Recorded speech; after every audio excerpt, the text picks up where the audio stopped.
Bueno, un saludo cordial a todos los maestros, a todos los participantes de este taller.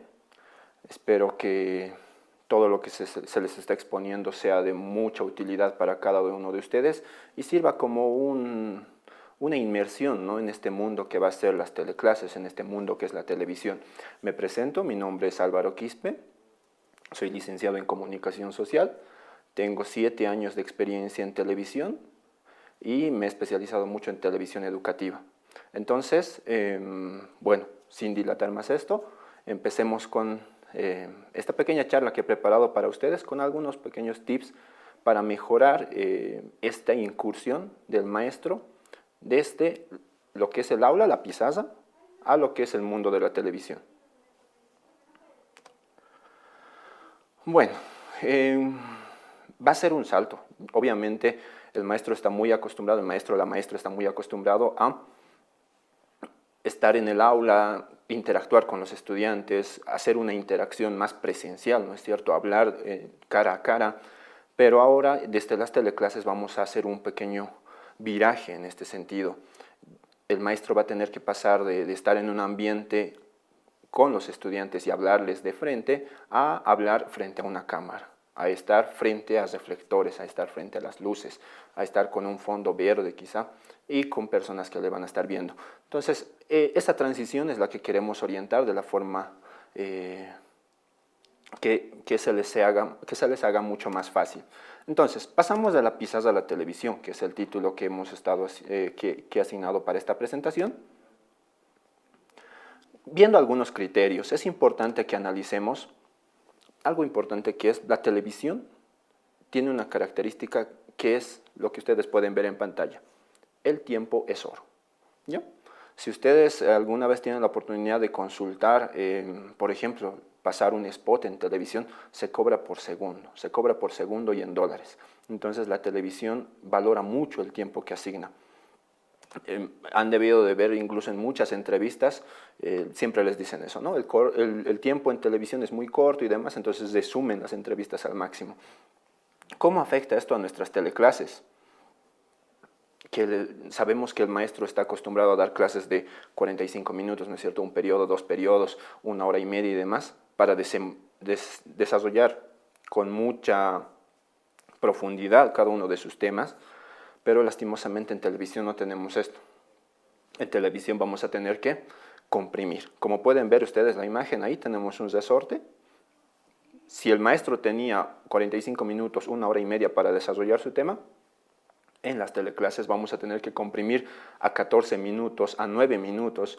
Entonces tenemos que empezar a escoger lo más trascendental de cada tema. La palabra clave es comprimir. Si antes teníamos la oportunidad de desarrollar 15 ejercicios, 10 ejercicios incluso, ahora tenemos que escoger los 3 ejercicios que nos ayuden a representar todo lo que queremos avanzar en el tema, ¿no es cierto? O si queremos hacer un laboratorio y queríamos desarrollar con todas las partes, ¿no es cierto?, tenemos que empezar a comprimir y hacer las actividades lo más concisas posible. ¿Por qué es importante comprimir? Cuando llegamos a un grado de compresión, donde vamos descartando lo que no es realmente trascendental, nos vamos a quedar con un producto altamente profundo en cuanto a contenido, en cuanto a calidad, en cuanto a didáctica, en cuanto a todo. Vamos a tener lo mejor de lo mejor. Si antes desarrollábamos 1 hora y media, ahora en 10 minutos tenemos, o en 9 minutos, en 14 minutos, tenemos que tener la capacidad de sacar lo mejor de lo mejor. Por eso es que acá en la imagen yo les pongo, o sea, cuando comprimimos tanto algo y desechamos lo que no es realmente trascendental, nos deberíamos quedar con un producto que sería el equivalente a un diamante, ¿no es cierto? O sea, a lo mejor de lo mejor. Otro ejemplo que normalmente yo tiendo a dar en este aspecto es, imagínense una persona, les regalan un viaje para 50 personas. Le dicen, escoge 50 personas, les vamos a regalar un viaje todo pagado. Y esta persona agarra su lista y dice, ah, ya, mi amigo, mi compañero de la oficina, mi primo, obviamente mi esposa, mis hijos, mis papás, mis hermanos, tiene una lista, ¿no es cierto? Y luego agarran los mismos que le han ofrecido este premio y le dicen, ¿sabes qué? Hemos tenido algunos inconvenientes, solo vas a poder llevar a 20 personas. Entonces de su lista de 50 personas empieza a descartar. Ah, bueno, este compañero tampoco es tan mi amigo de trabajo, no sé qué, lo voy a quitar. Y se va quedando solo con las personas importantes.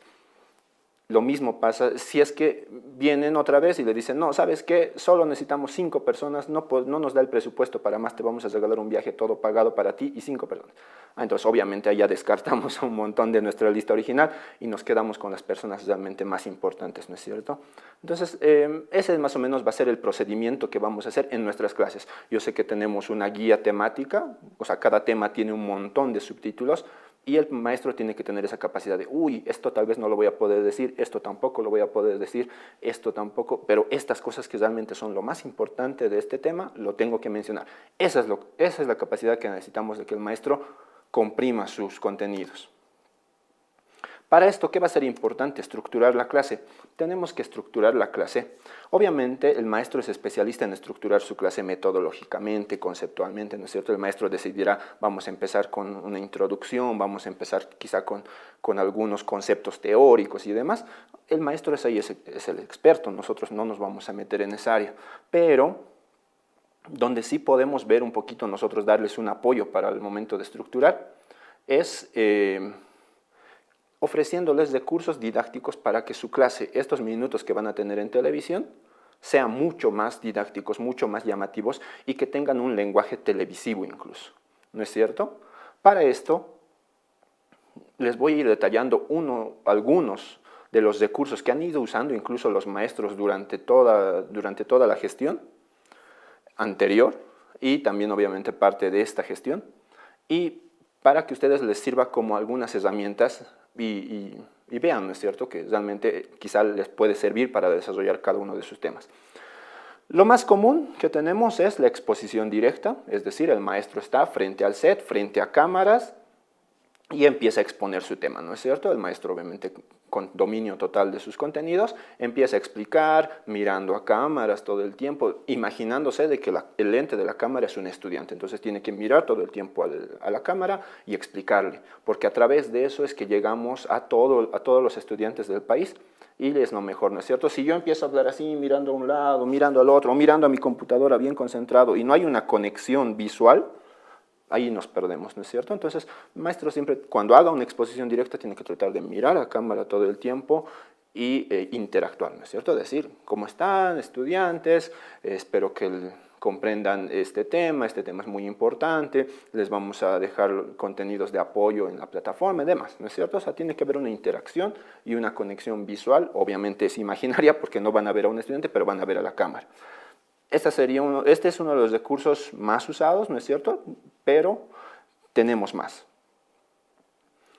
Van a tener la opción del uso de la pizarra. Obviamente no sabemos que la pizarra es un elemento trascendental en el desarrollo de las clases, ¿no es cierto? Crea un cierto dinamismo para la elaboración de algunos contenidos. Por ejemplo, acá podemos ver en la fotografía a la maestra explicando matemáticas con la pizarra. Entonces, esa interacción no la queremos perder, más allá de que no es algo muy común ver en televisión una pizarra y desarrollar y escribir en la pizarra, porque esto también demora tiempo. No queremos quitar esto, por eso nuestra meta es trasladar un poco del aula a las pantallas de televisión de toda Bolivia. Entonces van a poder usar, en el caso de que se requiera, el maestro si quiere hacer uso de la pizarra como tal, también lo puede usar. Estamos en televisión, entonces también nuestras herramientas tienen que diversificarse. En ese sentido, hemos implementado lo que es una pizarra virtual. Si bien la maestra no puede ver físicamente la pizarra, en su guión, que es una parte muy importante de la planificación de la clase, la maestra o el maestro puede decir, voy a hacer 2 minutos de una exposición con pizarra virtual. Yo voy a ir exponiendo el tema y voy a pasarles las imágenes que quiero que vayan apareciendo mientras expongo. ¿Ya? La imagen que ustedes pueden ver acá, obviamente no es real. La profesora estaba en un set con fondo verde y todo lo demás, el fondo, esa pantalla que tienen ahí, la imagen se ha puesto en postproducción, ya que en coordinación con el equipo de postproducción se puede coordinar esto para que la clase sea más dinámica. Otra herramienta que hemos visto que ha sido muy útil es tratar de aplicar los ejercicios de los contenidos a la vida real, ¿no es cierto? Hemos tenido profesores maravillosos que han sabido adaptar quizá algunos temas y volverlos bien simples, ¿no es cierto? Acá, por ejemplo, lo que les pongo en imagen, ¿qué forma más didáctica de enseñar fracciones con una mandarina, ¿no es cierto? Dividiendo los gajos de mandarina. 1/8, 2/8, 5/8, una unidad de una mandarina como tal. Entonces, es hacer aterrizar, porque a veces cuando al estudiante se le habla fracciones heterogéneas, fracciones homogéneas y demás, son términos muy abstractos que no se logran comprender. Entonces, es por eso mismo que hay que tratar de hacer aterrizar. Esa es una muy buena herramienta que los maestros y maestras pueden implementar, tratar de hacer aterrizar los conceptos a cosas cotidianas, ¿no es cierto? Enseñar suma de fracciones, por ejemplo, con gajos de mandarina. Para maestros de especialidad, se ha utilizado durante toda la gestión anterior y también lo estamos usando en esta, laboratorios, ¿no es cierto? Para las materias de física, química, biología, toda esta parte que requiere quizá un poquito de herramientas más especializadas, se va a ver de coordinar con, ya sea con las direcciones departamentales, incluso de que el maestro que quiera implementar esto para sus clases, para hacerlo de una forma más práctica, pueda contar con estas herramientas. Entonces, obviamente, con coordinación previa, se debería ver esta opción de poder desarrollar clases prácticas de laboratorio, como les decía, en las áreas que sean necesarias. Otra herramienta que nosotros hemos implementado mucho es aprovechar el croma. Como les digo, no tenemos un set, no se va a tener un set físico, se graba con un fondo verde.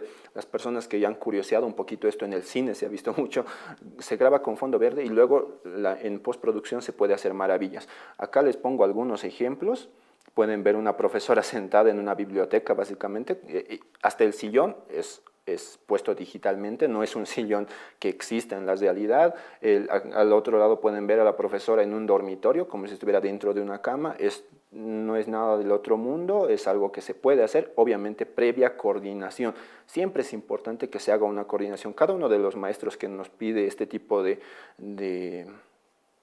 implementos para su edición, nos coordina con el equipo de edición previamente porque nos dice, por favor, para esta etapa, para mi introducción, para mi saludo, necesito usar esto. Entonces, al momento de grabarse tiene cierto tipo de características y cierto tipo de precauciones, e incluso ya se va viendo los fondos, se va viendo de construir todo lo que sea necesario. En la parte inferior, el profesor justo estaba hablando de los cambios climáticos y demás, nos dijo, por favor, necesito aparecer en lluvia y demás, entonces se le ha puesto eso. Esa es una de las facilidades que nos da trabajar con el fondo verde, ¿no?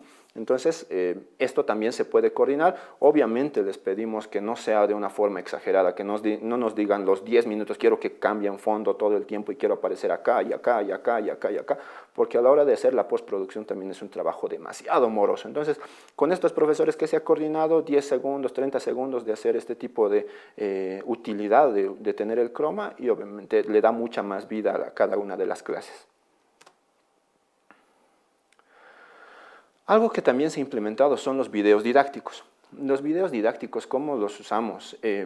Son básicamente videos que contribuyen con el desarrollo del tema, ¿no es cierto? Por ejemplo, acá tenemos de ejemplo en el área de comunicación y lenguajes para secundaria, analizaban los textos académicos. Entonces la profesora elaboró, esto es muy importante, los maestros tienen que elaborar sus propios videos para que sea producción propia. Eso es lo importante. El gran desafío de las teleclases es crear contenido educativo hecho en Bolivia, por bolivianos y para toda la población estudiantil del país. Entonces, por eso es que más que todo rescatamos de que cuando se utilice videos, debemos hacer hincapié en que sea producción propia del maestro o la maestra. No es lo mismo utilizar, si yo agarro un video donde me explica, incluso a veces es en acento argentino, en acento chileno, en acento español, ¿no es cierto?, lo que conocen como el gallego y demás, y nos cuentan otras realidades que no son realidades bolivianas. En cada uno de sus videos a veces nos usan ejemplos igual que no conocemos, usan lenguaje incluso extraño, ¿no es cierto? En México, por ejemplo, dicen, algunos alimentos nutritivos, el aguacate, pero nosotros sabemos que en nuestro contexto boliviano nadie lo conoce como aguacate, ¿no es cierto? Palta. Entonces, para evitar ese tipo de problemas es que nosotros hacemos mucho, pero mucho énfasis en que cuando usemos videos didácticos para la clase, tienen que ser producidos y realizados por los mismos maestros. Se les va a dar algunas herramientas para elaborar estos videos de una forma más didáctica. No es necesario tener un editor profesional ni ser un comunicador especialista en audiovisuales. Ahora incluso desde el celular con las aplicaciones se puede desarrollar de una forma muy interesante videos que sean dinámicos, entretenidos, incluso con cierto grado de diseño porque ya vienen con plantillas hechas incluso. Entonces las herramientas están al alcance. Y obviamente esto igual le da mucha vida a cada una de las clases. En algún caso muy excepcional, en este caso de los videos, utilizamos videos de internet. Es decir, por ejemplo, si el tema fuera revoluciones en América, en Centroamérica, y habláramos de, no sé, la Revolución Cubana, y se quieren extraer un fragmento específico del discurso de Fidel Castro. Entonces, obviamente, el maestro no va a hacer el discurso de Fidel Castro, es mejor agarrar un fragmento y decir, de tal segundo a tal segundo de este discurso, por favor, necesitamos que lo pongan. Lo mismo, digamos, algunas veces cuando hemos hablado de, se ha tomado fragmentos de Gandhi, del expresidente Mujica en Uruguay. Entonces, cuando son algún tipo de ejemplo de la vida real, utilizamos fragmentos de YouTube, pero tienen que ser muy cortos, ¿no es cierto? 1 minuto, máximo 1,5 minutos. Algo que se ha implementado también de una forma muy interesante, a veces es bien importante y muchos maestros nos lo han hecho entender, a un inicio nosotros no entendíamos bien por qué, pero nos lo han hecho entender, por eso todos estos conocimientos que se les está transmitiendo es en base a la experiencia de cómo se han ido realizando las cosas y nos han dejado enseñanzas muy importantes. La aplicación de sondeos a veces es clave darle voz al estudiante, ¿no es cierto? Cada maestro tiene sus propios estudiantes y a veces es importante cuando empezamos un tema, incluso quizá como diagnóstico, ¿no es cierto?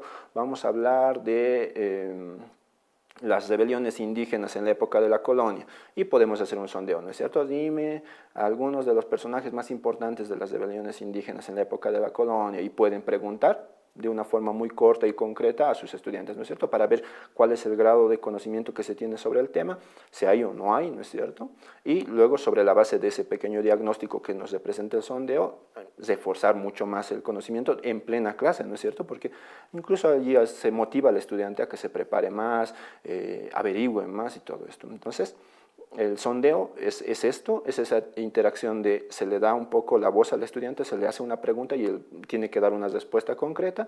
Obviamente el sondeo no podemos ponerle mucho tiempo, el sondeo debería durar 1 minuto, máximo 2 minutos y esto ya comprendiendo 5, 6, 8 estudiantes.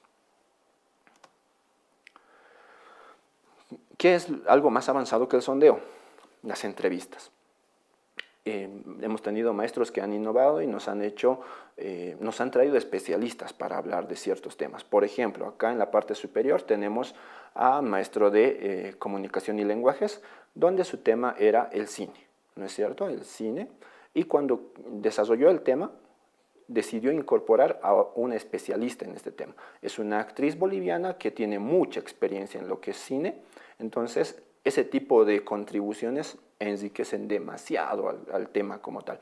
Entonces, en ese sentido, las entrevistas son de mucho apoyo, ¿no es cierto? Porque obviamente, aparte del conocimiento que tiene el maestro sobre el tema, lo complementamos con el conocimiento de algún especialista. En algunas veces sí funciona muy bien, entonces se puede implementar también las entrevistas.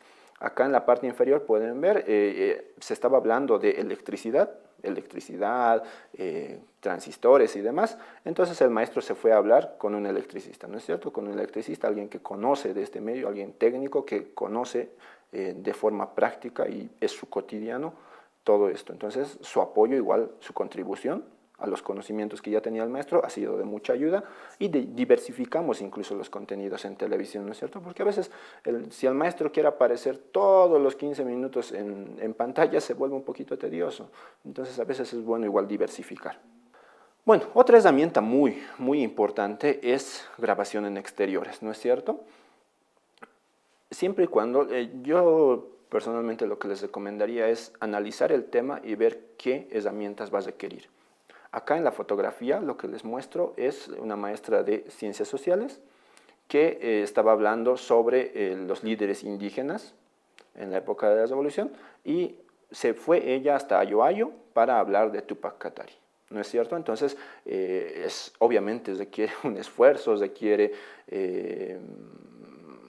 tiempo, desplazarse y demás, pero ella hizo el esfuerzo de ir hasta el punto, ir hasta el lugar, ¿no es cierto? Y desde ahí narrar. Obviamente hizo visitas a distintos lugares y son conocimientos que nos transmiten desde un punto específico geográfico y le da mucha más riqueza a todo lo que es el tema, ¿no es cierto? ¿Por qué? Porque incluso estos contenidos que obviamente están en los textos de aprendizaje lo ven estudiantes de Santa Cruz, de Pando, de Tarija, de lugares muy alejados de los puntos que se están estudiando. Entonces, cuando el maestro decide desplazarse al lugar donde se va a hacer el desarrollo del tema, o bueno, que tiene estrecha relación con el tema, transportamos a los estudiantes a este lugar, ¿no es cierto? Entonces, esa es la riqueza de hacer grabaciones en exteriores que tengan pero relación con el tema, ¿no es cierto? No es... Tuvimos alguna experiencia de algún maestro que se fue a Copacabana porque estaba de vacaciones ahí y nos mandó exteriores. Estoy desde Copacabana, pero mi tema es el sistema digestivo. Entonces, no tiene mucha relación. Entonces, lo ideal sería que tengamos cierto grado de relación, ¿no es cierto? Igual, en algunos casos, hacer grabaciones en exteriores desde puntos específicos de algunos departamentos, igual nos puede servir a transportar a nuestros estudiantes hasta otras realidades. Eso también podría ser valedero, pero con ciertas recomendaciones que voy a detallar a continuación. Cuando se hagan grabaciones en exteriores hay que tener mucho cuidado. En la imagen anterior podían ver a la maestra, estaba agarrando básicamente un audífono que lo ha utilizado como micrófono. Hay que tener mucho cuidado de las características técnicas cuando se grabe este tipo de material, porque obviamente cuando se desplazan los maestros es imposible para el equipo de grabación ir detrás del maestro. Y más cuando se tratan de viajes y demás, porque el equipo de producción tiene que velar por absolutamente todos los contenidos de los 14 años de escolaridad. Entonces, hacer ese tipo de desplazamientos realmente es muy complicado. Entonces, el maestro va y de una forma con su celular, porque obviamente no vamos a pedir que el maestro tenga cámaras profesionales, pero gracias a la tecnología los celulares cada vez tienen mejor calidad y nos dan muy buenos resultados y funciona, ¿no es cierto? Entonces, para esto, ¿qué recomendaciones les vamos a dar? El encuadre significa qué es lo que va a aparecer en la cámara, ¿no es cierto? Acá yo ya les muestro cuáles son los encuadres equivocados. La primera imagen pueden ver cómo le corta el hombro a la persona que estamos mostrando, ¿no es cierto? Acá tenemos un ejemplo de una persona y cuáles son los malos encuadres. Tenemos una persona a la que se le corta el hombro y se le acomoda muy a un rincón y lo demás es paisaje, ¿no es cierto? Entonces, no debemos cortarnos nunca. En la imagen de lado también lo mismo, si bien la persona ya está al centro, le estamos cortando la cabeza, ese es otro encuadre equivocado, siempre hay que dejar un espacio. En la parte inferior tenemos otro ejemplo y es otro encuadre equivocado, donde solo mostramos la cara. Y eso es un error, necesitamos hacer un encuadre correcto. Algo que también pasa lastimosamente por TikTok, por Instagram o incluso por Facebook, ya se han acostumbrado a hacer videos con el celular en vertical, es decir, agarrando el celular así. Entonces, esto no nos funciona para televisión. En televisión siempre tenemos que grabar con el celular de forma horizontal, ¿no es cierto? Nunca con el celular en forma vertical, siempre en forma horizontal. Entonces, el último encuadre que les muestro acá está equivocado porque no nos sirve para televisión. ¿Cuáles son los encuadres correctos? Ya habíamos visto los equivocados. Los encuadres correctos. Si quiero mostrar el ambiente donde estoy, por ejemplo, ¿no es cierto? Si me voy a Tiwanaku para exponer la cultura tiwanacota, tengo que mostrar el ambiente, no sirve que yo solo muestre mi cara, entonces ¿para qué he viajado a Tiwanaku? Tengo que mostrar el lugar. Entonces tenemos planos abiertos donde podemos ver a la persona en cuerpo entero, sin cortarle absolutamente nada, no le cortamos el hombro, no le cortamos la cabeza, no le cortamos los zapatos, se le ve cuerpo entero y vemos un poco del ambiente. Pero si queremos mostrar más del lugar incluso, ustedes en la parte de abajo pueden ver cómo muestra desde mucho más lejos todo el ambiente, ¿no es cierto? Si es que fuera eso necesario, se puede grabar de esa forma. ¿Qué otro tipo de planos tenemos? Se le conoce como planos expresivos, ¿no es cierto? Cuando mostramos mucho más de cerca el rostro. Estos planos expresivos nos ayudan a transmitir un poco la emoción, el sentir de la persona que está siendo grabada, entonces podemos acercarnos. ¿Cuál es el punto? Que no solo se muestre la cara. Si ustedes se dan cuenta dónde está el corte, está a la altura del hombro, ¿no es cierto? Entonces, esa debería ser la altura mínima y no le está cortando la cabeza. Deja un pequeño espacio en la parte superior para que no le corten el cabello, la parte de la cabeza, ¿no es cierto? Tenemos lo que es el primer plano, que si se dan cuenta, en la parte del medio, de los 3 ejemplos que tenemos, le agarra a la altura de los pechos, ¿no es cierto? A la altura del pecho, a la altura de, incluso algunas veces un lugar de referencia es la axila, ¿no es cierto? Justo donde empieza la axila, a esa altura se hace el corte para empezar a grabar y eso le conocemos como el primer plano. Entonces, obviamente hay que tratar de tener la imagen lo más estable posible. Si yo voy a grabar, tengo que tratar de tener un punto fijo. Si alguien me está ayudando en la grabación, que esta persona no tiemble demasiado, que la persona no... Si podemos hacerlo con algún tipo de sujetador, algún tipo de trípode, mucho mejor, pero lo ideal es que la imagen no se esté balanceando demasiado. Estos son entonces los encuadres correctos, dependiendo de cómo los quieran usar. Estos son unos buenos ejemplos que les pueden ayudar a hacer una buena grabación en exteriores. ¿Cuál es el otro criterio que hay que tener mucho, pero mucho cuidado? La grabación del sonido. Porque podemos tener las mejores imágenes de la vida, podemos hacer los mejores encuadres de la vida, podemos irnos y desplazarnos a un lugar que tiene paisajes y cosas maravillosas, pero si no se escucha lo que queremos exponer, lastimosamente la imagen ya no sirve. Entonces no se puede utilizar. Por eso es que nosotros recomendamos siempre, lo más básico, como han podido ver en el anterior ejemplo, la maestra ha utilizado sus audífonos, porque el audífono que tiene manos libres, aparte de tener audífono, también tiene un pequeño micrófono. Eso se puede utilizar como un micrófono, ¿no es cierto? ¿Tiene ciertas limitaciones? Sí. ¿Por qué? Porque el cable del micrófono no es muy largo, entonces no nos permite hacer grabaciones de audio a mucha distancia. También existe la posibilidad de adquirir estos micrófonos que ya son especiales para los celulares, ¿no es cierto? Como pueden ver en la imagen, tenemos ahí 2 ejemplos y son micrófonos corbateros que se los pone en la camisa, en la chompa, en el saco, donde ustedes vean conveniente y se conecta directamente al celular y esto ya nos registra un sonido. Obviamente estos cables tienen nos permite grabar a más distancia porque si no me equivoco tienen 2 metros de distancia. Y por último caso, otra cosa que recomendamos cuando se quiere grabar a una distancia aún mayor es grabar con 2 celulares. Un celular que va a grabar la imagen y sonido ambiente y el otro celular específicamente para el sonido, es decir, una persona, la persona que esté ayudando al maestro o la maestra en esta grabación, se puede alejar todo lo que quiera con su cámara, ¿no es cierto?, con la cámara del celular. Y el maestro agarra su celular, otro celular, le pone el micrófono, le pone los audífonos para poder hablar, lo pone en su bolsillo y desde ahí habla, ¿no es cierto? Entonces ahí ya podemos superar este problema de la distancia en la grabación de sonido. No es necesario tener equipos de última tecnología, no es necesario invertir un montón de dinero, son herramientas que están al alcance.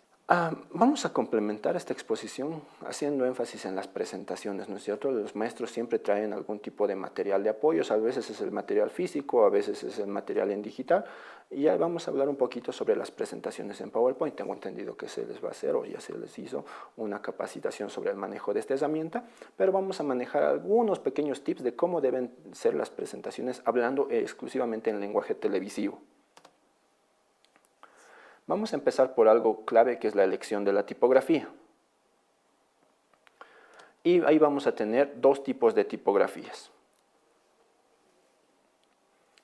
Las tipografías difícilmente legibles y las tipografías fácilmente legibles, ¿no es cierto? Ustedes pueden ver en un lado, y nos ha pasado muchas veces, que los maestros agarran sus presentaciones en PowerPoint y dicen, ah, esta letra es bien bonita, voy a usarla. ¿Cuál es el problema? Que, como pueden ver ustedes, los ejemplos que les pongo en difícilmente legibles, incluso pueden ser letras muy interesantes, no negamos esto, pero son difíciles de leer. ¿Por qué? Tenemos que mentalizarnos que nuestros contenidos, los programas de teleeducación que vamos a sacar, si bien van a salir en YouTube, van a salir en Facebook, salen en HD, en algunos medios que tienen esta posibilidad de emitir en HD. En Bolivia TV, por ejemplo, salimos con muy buena calidad y Bolivia TV tiene un buen alcance. También salimos por algunos medios donde no hay buena señal. Entonces, ¿qué pasa?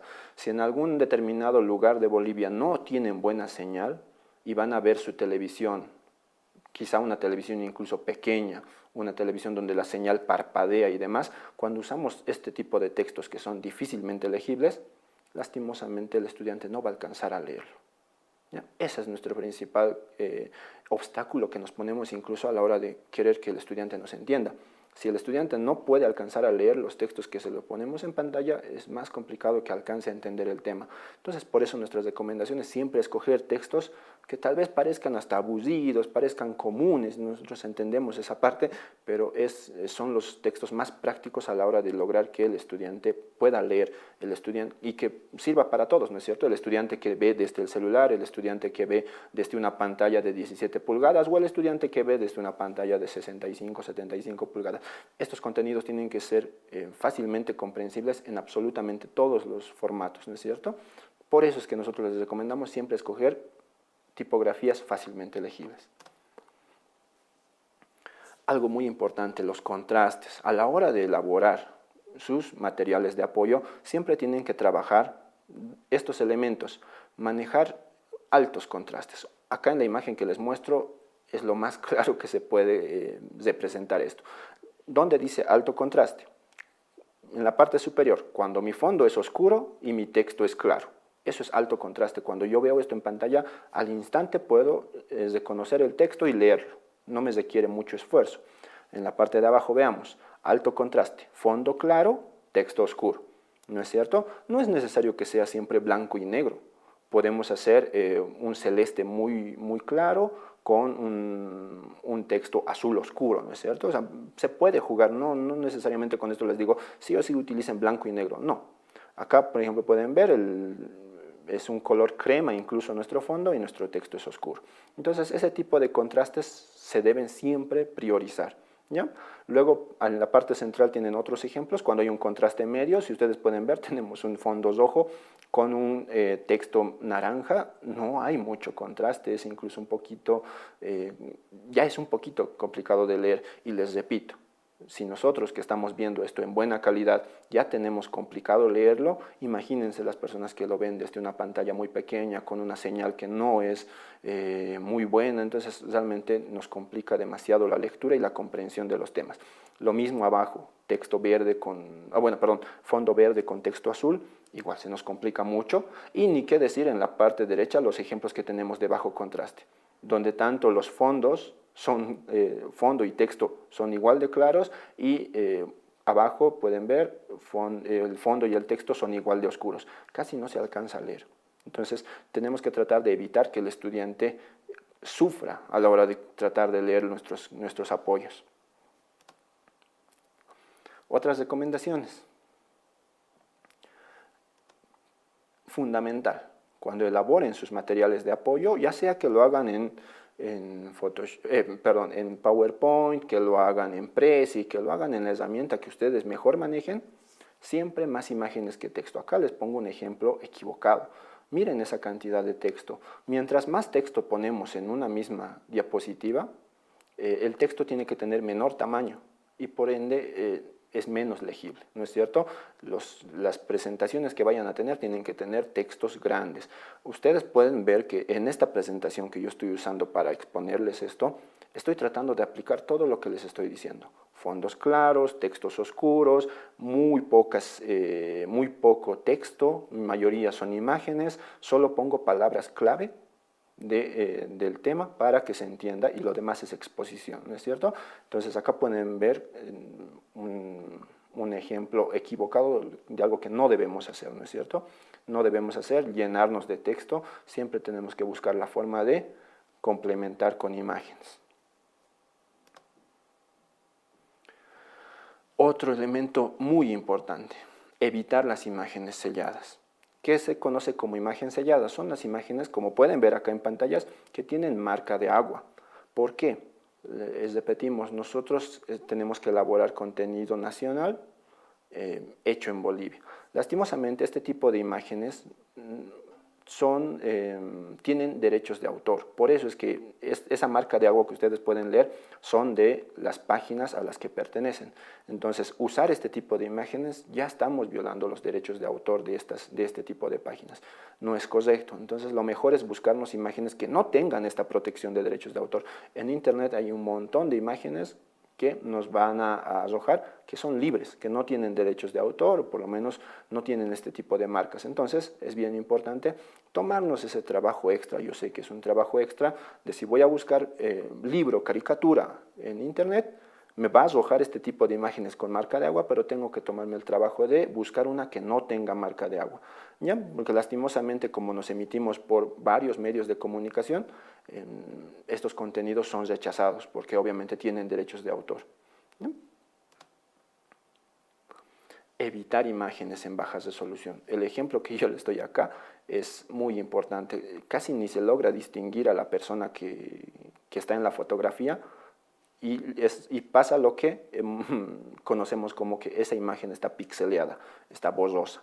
Entonces, ¿cuándo pasa esto? Muchas veces pasa cuando, y lo hemos vivido en experiencia, el maestro nos manda imágenes por WhatsApp. Nos dice, ya, por favor, me lo van a incorporar estas imágenes, y nos lo manda por WhatsApp. Lastimosamente el WhatsApp comprime las imágenes para que pesen lo menos posible y hace que cuando nosotros lo descargamos y lo queremos poner y queremos agrandarlo, se pixelea. ¿Ya? ¿No es cierto? Lo que pueden ver acá en pantalla, ese es el efecto que pasa. ¿Qué nos han respondido algunos maestros? Me agarran y me muestran incluso su celular, ¿no es cierto? Y me dicen, pero licenciado, mire, ¿cómo se me va a decir que se pixelea? En mi celular no se pixelea, en mi celular se ve normal. Yo les digo, sí, profe, efectivamente, en el celular se ve bien, pero si lo ponemos a una computadora, si lo ponemos a una pantalla más grande, les repito, 32 pulgadas, 44 pulgadas, 65 pulgadas, esa imagen del celular ya se ve pues completamente borrosa. Entonces tenemos que tratar de trabajar siempre en imágenes de buena calidad, no confiarnos en lo que nos dice solo el celular, en lo que vemos del celular, sino tratar de siempre de agrandarlo, verlo en una computadora por lo menos, para ver si tiene buena calidad. Un elemento que nos ayuda mucho a ver si es o no de buena calidad es que este tipo de imágenes deberían pesar por lo menos 1 mega. Si pesan 1 mega o más, quiere decir que están en una calidad aceptable para poder emitirse en televisión. Ya analizado absolutamente todo esto, maestros y maestras, yo les pido que ya les expuse varias herramientas. El trabajo que deberíamos hacer para hacer contenidos didácticos, dinámicos en y para televisión es estructurar nuestra clase. Como les dije a un inicio, no les estoy hablando de la parte pedagógica, no les estoy hablando de la introducción, desarrollo, conclusión, no. Les estoy hablando de qué herramientas puedo usar para que mi clase sea más entretenida, para que tenga un lenguaje televisivo. Entonces acá el maestro tiene que agarrar todas las herramientas que se les ha expuesto en esta oportunidad e incluso implementar las propias, porque como les dije a un inicio, han sido los maestros quienes han ido innovando y nosotros hemos ido rescatando esas experiencias y viendo qué se puede aplicar. Entonces, obviamente estamos nosotros muy contentos de recibir a muchos más maestros que sabemos que están llenos de ideas, que están con mucha creatividad, con muchas pilas, y vamos a estar con los brazos abiertos esperando las propuestas que nos vayan a presentar. Pero, como unos criterios nada más de de organizar nuestra clase, acá yo les puse un ejemplo, ¿no es cierto? Por ejemplo, yo maestro, quiero desarrollar mi tema, ¿qué voy a hacer? Ya debería estar estructurando. Explicación directa, que ya les dije cómo funciona. El maestro hablando frente a cámaras. Voy a hacer 4 minutos de explicación directa. No es que voy a hacer los 4 minutos cosidos, ¿no es cierto? Puede que 30 segundos haga el saludo, otros 30 segundos de despedida y 3 minutos voy a ir desarrollando mi tema. Uso de la pizarra, ¿quiero una pizarra física? No, para mi tema en este momento no quiero usar pizarra física, entonces no le pongo nada de tiempo. Pizarra virtual, sí quiero pizarra virtual. Voy a mandar mis imágenes para que me las vayan poniendo a un costado y se vean, en postproducción se trabaje eso. Voy a usar 30 segundos de pizarra virtual. Luego, quizá voy a usar laboratorio, entonces voy a poner cuánto tiempo me va a tomar hacer mi experimento, tiene que ser algo concreto, no puedo, como les dije, tenemos que comprimir, no podemos agarrar y hacer laboratorio toda la clase para hacer algo, una explicación que sea muy sencilla. Entonces tenemos que tratar de comprimir. Voy a usar 2 minutos de laboratorio. Voy a hacer 3 minutos de grabación en exteriores. Quiero ir a hablar con algún científico, con algún experto en mi tema. Entonces voy a hacer grabaciones en exteriores. Voy a poner un video didáctico elaborado por mí de 1 minuto, ¿no es cierto? Que me ayude a contribuir quizá conceptos, quizá algunas imágenes que necesito mostrar a mis estudiantes. Entonces voy a hacer un minuto de un video didáctico. Voy a hacer otro 1 minuto de sondeos, ¿no es cierto? Para hacer ver el conocimiento de los estudiantes que voy a preguntar. Voy a hacer 2 minutos de entrevista. Entonces, esa es la herramienta que nosotros les queremos plantear. Que ustedes vayan escogiendo qué van a usar para cada una de las clases. Y a la hora de ver cuánto he asignado, mi resultado final, una clase de 13 minutos 30, que es perfecta, ¿no es cierto? Porque esto más las rejillas, más absolutamente todos los títulos que nosotros le ponemos en postproducción, va a salir 14 minutos o 15 minutos, ¿no es cierto? Ese es el trabajo que se les pide para hacer una clase didáctica. Les había dicho hace un momento, a veces venir el maestro y empieza a hablar y hablar a la cámara durante 14 minutos, se vuelve aburrido. Se vuelve aburrido y lo que no queremos son clases que sean aburridas. Tenemos que, lastimosamente, las nuevas generaciones son generaciones que son muy, pero muy hiperactivas. Mientras están viendo la televisión, están todo el tiempo con el celular, revisando y están haciendo otra cosa al mismo tiempo, que la tablet, que la computadora, 1000 cosas a la vez, y están acostumbrados a información instantánea sumamente rápida. Entonces, si nosotros hacemos clases monótonas, clases tediosas, clases que sean repetitivas incluso, vamos a perder. Yo les decía, es una transición desde la pizarra a la televisión. Y lastimosamente el mundo de la televisión es muy cruel. Si tú me abuses, si tú no me gustas, si no me llama la atención lo que tú me estás diciendo, te cambio. Así de simple, te cambio. Entonces, debemos hacer ese esfuerzo de que nuestros estudiantes no nos cambien, de que cuando vean nuestros contenidos les guste, ¿no es cierto? Entonces, esas han sido algunas de las recomendaciones, maestros, y espero que les haya agradado toda esta exposición, espero que sea de mucho beneficio para cada uno de ustedes, y estamos desde el Ministerio de Educación, desde la Unidad de Comunicación y desde específicamente las teleclases, ansiosos de recibir todos sus contenidos, de recibir todas sus clases, y esperemos de que todo lo que se vaya a producir sea en beneficio de toda la población estudiantil del país.